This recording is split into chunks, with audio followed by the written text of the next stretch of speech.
Hi there, Rae-anne with Trailblazer RV here. Today I'm going to show you how to de-winterize or summerize your own trailer. Before I start, I generally like to take a walk around the trailer, make sure I know where everything is. So we're starting here today. I found your fresh tank fill as well as your city water connection.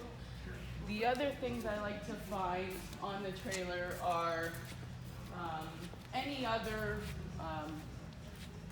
items that may need summerizing on the outside. If you have an outside kitchen, remember to check if it has a sink. That will need to be done. This one does have an outside kitchen, but it's a dry outside kitchen, so it doesn't need to be done. But it does, however, have an outside shower, so make sure to find the outside shower. And the other thing you're going to need to find is where your water heater is. That'll become important a little bit later. We're just going to remember for now that the water heater is on the back wall. So to start, we're going to fill the fresh tank. Now to do that, the first thing you need to do is find where your fresh tank drain is. And we can see it's right over there, just behind the stabilizer jack. So we'll go over to fresh tank drain. And just close that valve so that we can fill the tank. Next, we're going to fill the fresh tank. So you just remove the cap. I'm using a filler nozzle to do it. If you're using just the end of your hose, you'll need to stand here and hold it in because it won't stay in the opening as well. But using a filler nozzle, you can just stick the nozzle in and let it go. If you're going to be using your fresh tank while you're camping, you can go ahead and fill it all the way. All right, now that our fresh tank is full, we can shut that valve off and remove our filler nozzle. You are going to hear some air coming through the vent here as air escapes the tank where you're filling it. And it's going to sound kind of gurgly. That's fine. That's just the air coming out of the tank while it fills to make room for the water. Then we'll shut off our hose at the supply, remove our fill nozzle, and hook up to the city water connection.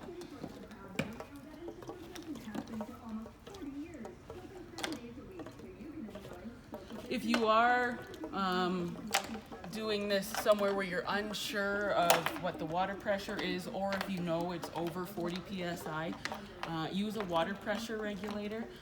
The system in your RV is only rated for 40 to 45 psi. So if you're unsure what the pressure is, or if you know it's over, make sure to use a water pressure regulator to keep from damaging anything inside your trailer. So now we can turn the water supply back on. And we're going to go inside the trailer.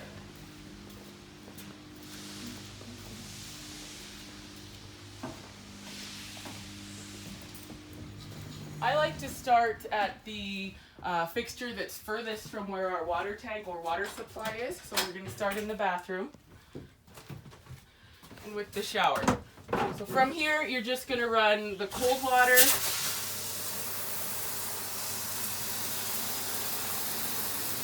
and hot water taps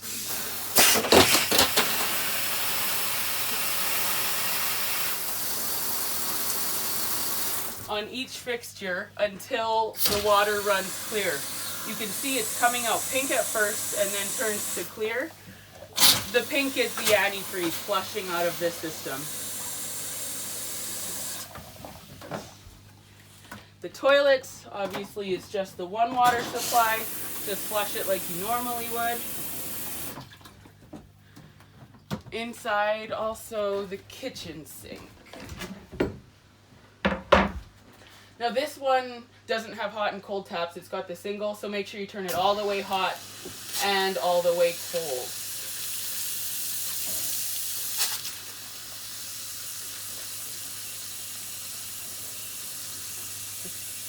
Okay, it's all running clear inside. So the next thing we need to do is remember we found that outside shower out there.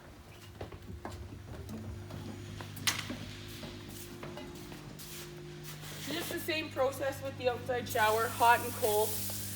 This antifreeze is plumbing safe, non-toxic. It is okay if you drain a little bit onto your street. It's not going to hurt the environment. It's not toxic. It's fine to go just into the drain. Okay, once we have done that, we need to summarize the pump. So we're going to shut off our water supply again.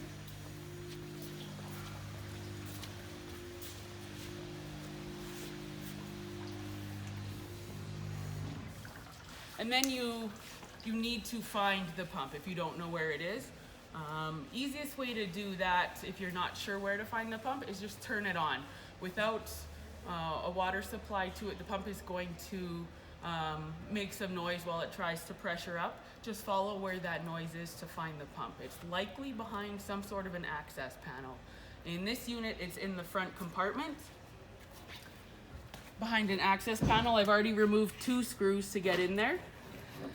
So you're going to access the pump. You should find several hoses in here. One that's important to know is your siphon line. This is for winterizing.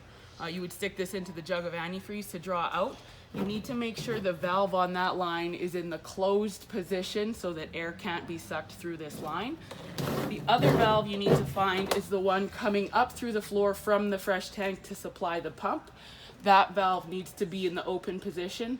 As you can see in this unit, it is on backwards from your side of view, so you just need to make sure to find that and that it's turned on. Once that's found and done, you can go inside the trailer and turn your water pump on.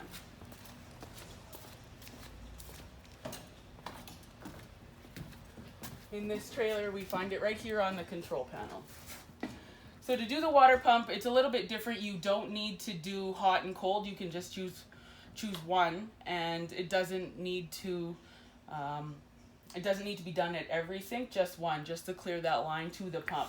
So you're going to turn it on. It's going to run clear for a little bit to flush out that water that we found when we drained those city water, and then it's going to turn to pink again.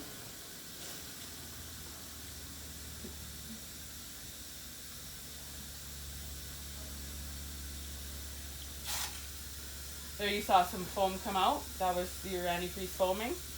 And then it'll turn again to clear. Now you know your water pump is done. At this point, I also like to turn the water pump off again because we're going to fill the water heater, but I like to do it through the city water system just because it'll fill a little bit faster. Usually your city water has slightly more pressure than your pump. In order to do that, first thing we need to do is put the plug inside the water heater outside. So remember, we found the water heater on the back wall. So to access the water heater, you just remove the cover. Inside there, you'll find your anode rod in this case. This is a sacrificial anode that's going to deteriorate with the minerals and impurities in the water rather than deteriorating the lining of your tank. If there is a center steel rod in there, if any point of that center rod is showing, we recommend you replace the anode rod before continuing. In this case, it's a brand new anode rod, so we are good to just install it. To do so, you just insert in the hole in the bottom. I give it a couple spins just to get it started. And then in this case, you're going to need a 1 1/16 inch socket.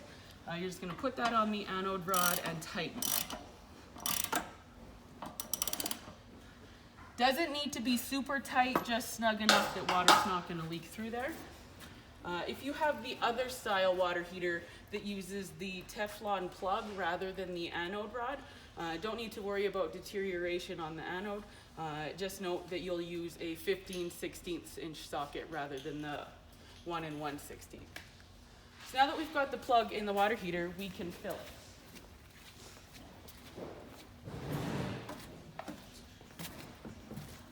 Access to the water heater valves is likely also going to be somewhere behind an access panel. In this case, since it was on the back wall, I found access to the water heater under the bunks. Actually, let me take this. I've already removed the screws for the access panel. I'm just going to move it. So you're going to see back here, this water heater has 2 valves on it, one on the cold supply in and one on the hot supply out. We're going to open those valves.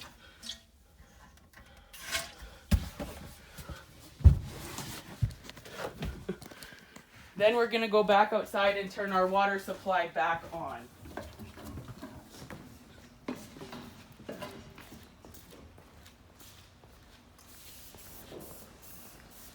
As you see, I'm still hooked up to the city water connection. I'm just going to turn my valve back on, and now I can hear water flowing through the system. While the water heater fills, you need to open a hot tap to let the water escape through the system. It's in the water heater right now. It needs somewhere to go to make room for that water.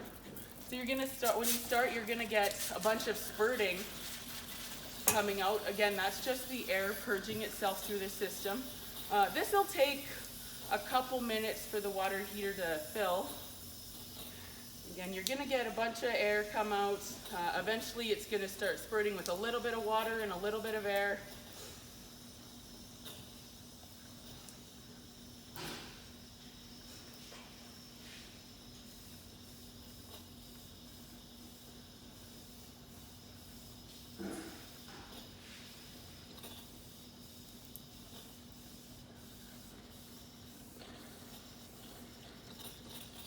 Okay, there comes some of the spurting water.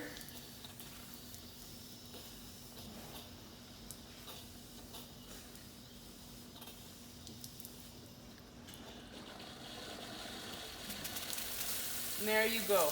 Now that the water is running in a clear stream, we know our water heater is full, so we can shut off that faucet.